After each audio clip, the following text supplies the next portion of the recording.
পটুয়াখালীর রাঙামালী উপজেলায় 25 মার্চ গণহত্যা দিবস উপলক্ষে আলোচনা সভা করা হয়েছে। প্রিন্স মাহমুদের প্রতিবেদনে বিস্তারিত।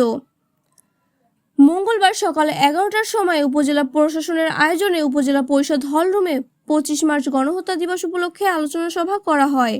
এতে উপজেলা নির্বাহী অফিসার মোহাম্মদ ইকবাল হোসেনের সভাপতিত্বে। আপনি কি প্রবাসে গিয়ে স্বাবলম্বী হতে চান? পূর্বে বুকিংকৃত বিমানের টিকিট পরিবর্তন করতে চান, অথবা ট্যুরিস্ট ভিসার মাধ্যমে এই সুন্দর পৃথিবী ঘুরে দেখার স্বপ্ন দেখছেন? আপনার স্বপ্নকে বাস্তবায়ন করতে A to Z travels and tours আছে আপনার সাথে।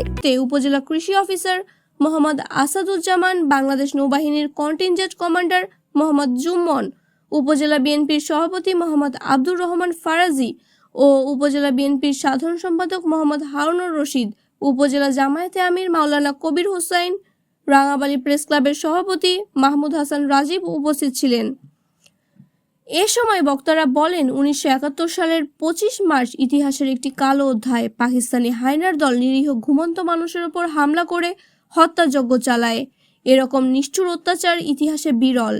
পাকিস্তানি বাহিনীর অত্যাচার থেকে জাতিকে রক্ষা করতে শহীদ প্রেসিডেন্ট জিয়াউর রহমান বিদ্রোহ করে 26 মার্চ ঐতিহাসিক কালুরঘাট থেকে স্বাধীনতা ঘোষণা দেন। তাই যুগ যুগ ধরে এ দিনটি বাংলাদেশের জনগণ স্মরণ করবে।